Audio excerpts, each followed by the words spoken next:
On November 25th, 1889, Edward Laird arrived at Bethel Cemetery in Tweed to visit his late son Alan, and although the 8-year-old died nearly a month ago, the pain was still as strong as it had ever been. When he arrived at Alan's grave, it was covered in a thin layer of snow. Edward knelt down and cleaned it the best he could. He was only 37, but years of working in logging camps have taken a toll on the man's body. Fortunately today, or at least in that moment, the pain did not bother him. He was here to see his son, and if he had to bear a bit of discomfort, then so be it. As Edward was tending to the tombstone, tears started to roll down his face.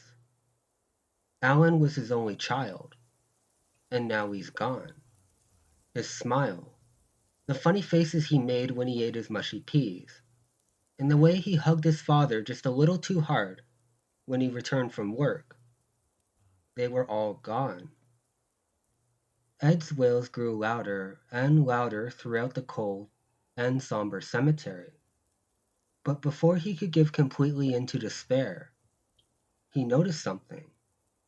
Well, two somethings. A pair of men in their 30s, carrying shovels and lowering their heads, in what looked to be a sign of respect for the grieving Edward. Disease has been horrible this year, and these two must have been sent to dig another grave for a poor soul. Not wanting to impede on the men, Edward stood up, wiped the slush off his coat, and made his way towards the exit. When Edward passed the men, one of them nodded and simply said, "My condolences, sir." Once the grieving father was gone, the shorter of the two stepped forward and entered the cemetery.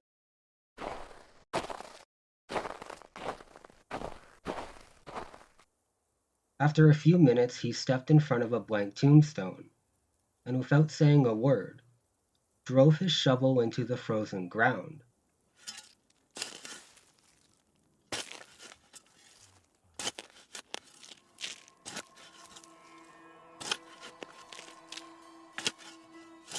The other man joined him, and they began to dig. Finally, after what seemed like hours, the two hit pay dirt. As you see, they weren't grave diggers. They were grave robbers. They wrapped a snare around a corpse's neck and pulled forcefully enough to move the body out of the ground, but not so rough as to decapitate it. Once out of the ground, the two hoisted the corpse on a cart and made their way to Kingston.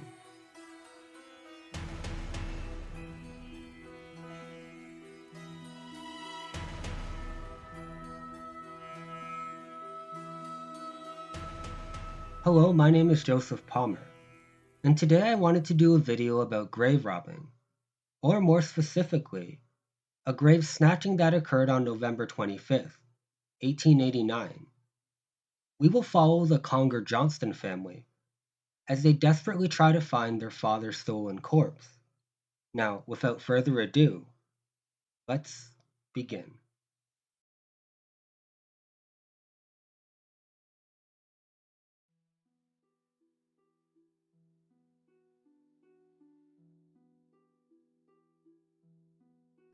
Body snatchers, or resurrection men as they were called, were people who sold corpses to students and faculties at universities such as Queen's.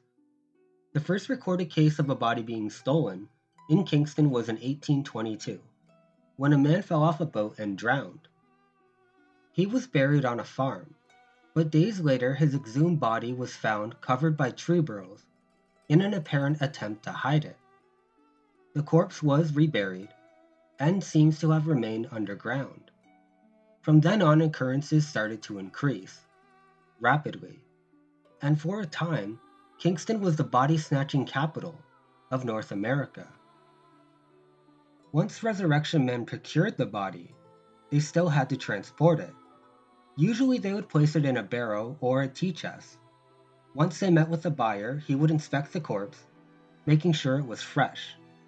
and then a deal would be made, where a resurrectionist could make up to $30, which in the 1800s would equal to around $675. Not too bad for a day's work.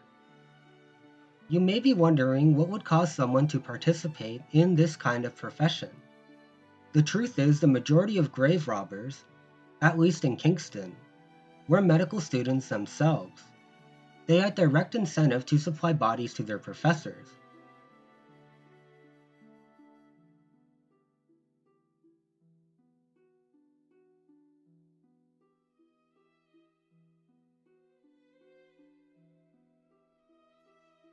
On November 17, 1889, Stephen Conger Johnston sadly passed away. He was buried at Bethel Cemetery the next day. A few days later, a member of the family went to the grave to pay their respects. That's when it was discovered that Mr. Johnston's body had been stolen. The family was of course heartbroken and placed an ad in the Tweed News, offering a reward for any information that led to the discovery of the body. A lawyer from Belleville contacted the family and struck a deal. If they would specify the amount of the reward, he would inform them where they would find their father's body, in perfect condition. Once terms were met, the lawyer said the body was at the Kingston Medical College, and they would have to hurry, as students were planning to dissect the body any day now. Accompanied by an officer, Stephen's son Thomas went to the college and found his father lying on a dissection table. They made it just in time. As Thomas grabbed the corpse, one of the students simply said, quote, "Be sure you have the right one." It was a mystery to where the body was during the month it was stolen, but accounts do say it was frozen solid. And there you have it. Thomas found his father, reburied him, and they lived happily ever after. Well, not exactly. The students protested, claiming the body wasn't Mr. Johnston's, but someone else's altogether. And the battle between the medical college and Johnston's family began.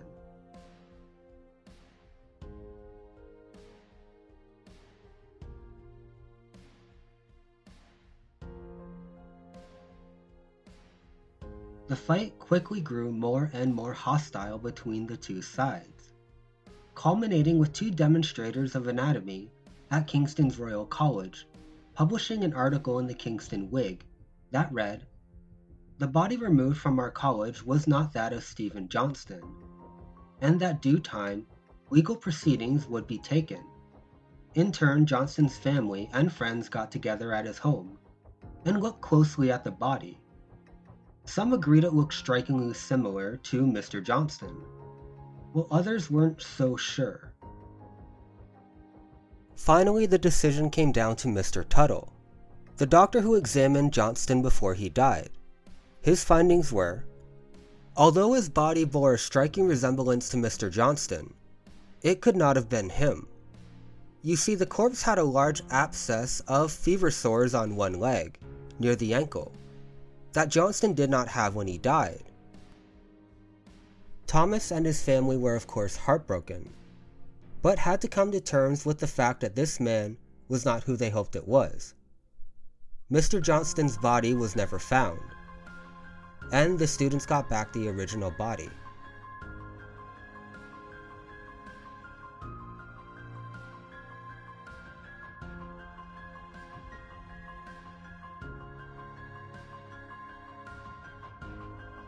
Stephen Conger Johnston's grave can still be found at Bethel Cemetery.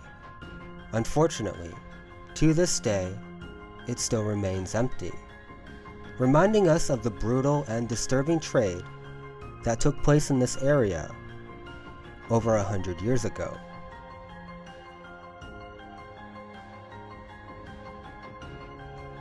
Thank you so much for checking out this video. There are more details on the investigation, but I didn't want the video to run too long. Also, I found many stories of body snatching in the area that were just as, or even more disturbing. If you want me to do a video on more cases, please let me know. Anyway, thank you so much for checking out my channel. And if you wouldn't mind liking and subscribing, it would mean a lot to me.